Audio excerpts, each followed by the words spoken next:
அவங்களுடைய அவல நிலையான ஒரு ஆட்சி நடந்துகிட்டு இருக்குது. அந்த அவல நிலைக்கு இன்றைக்கு கூட நீங்கள் பார்த்தீங்கன்னா செய்திகள்லாம் பார்த்துருக்கலாம். நீங்கள் வந்து இடி ரைடு நடந்துகிட்டு இருக்குது. 1000 கோடி டாஸ்மாக் ஊழல். நம்ம பல்வேறு இடங்களில் நம்மளே பேசியிருக்கோம். டாஸ்மாக் எந்த அளவுக்கு இந்த ஆட்சி வளர்த்துருக்குன்னு சொல்லிட்டு.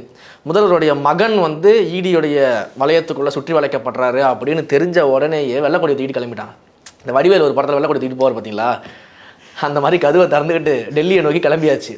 ஆனால் போகும்போது கூட இந்த வாய்ச்சொல்லில் வீரர்கள்னு சொல்லுவாங்க. அது மீட்டிங்காக கேட்டு தான் அவர் போறாரு. அதை எப்படி நீங்க அந்த மீட்டிங் ஏங்க நீங்க 4 வருஷமா போகல? நீங்க இன்றைக்கு என்ன வாய் சொல்லிட்டு போறீங்க? இந்த வாய்ச்சொல்லில் வீரர்கள்னு சொல்லக்கூடியவருக்கு என்ன பண்றீங்க? தமிழ்நாட்டினுடைய உரிமையை நிதியை மீட்டு பெறுவதற்காக நான் போய் இந்த நிதி ஆயோக் கூட்டத்தில் கலந்துக்கிறேன்னு நீங்க சொல்லிட்டு போறாரு. 4 வருஷமா என்ன பண்ணி தூங்கிட்டு இருந்தீங்களா?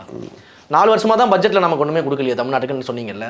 நிதியை கொடுக்கல, ஏமாத்துறாங்க, தமிழ்நாட்டை புறக்கணிக்கிறார்கள், வடக்கு வாழ்கிறது தெற்கு தேய்கிறது, இந்த வசனம் எல்லாம் பேசுனீங்களா? அன்னைக்கெல்லாம் நீங்க ஏன் போய் மீட்டு கொண்டாடல? அன்னைக்கே போய் நீங்க மீட்டு கொண்டு வந்தா இன்னும் தமிழ்நாடு இன்னும் கொஞ்சம் முன்னேறி இருக்கும்ல. அது என்னங்க ஈடி உங்களை சுத்தி வளைக்கும் போது மட்டும் போய் நீங்க கொண்டாடுறீங்க, உரிமையை மீட்டு கொண்டாடுறீங்க.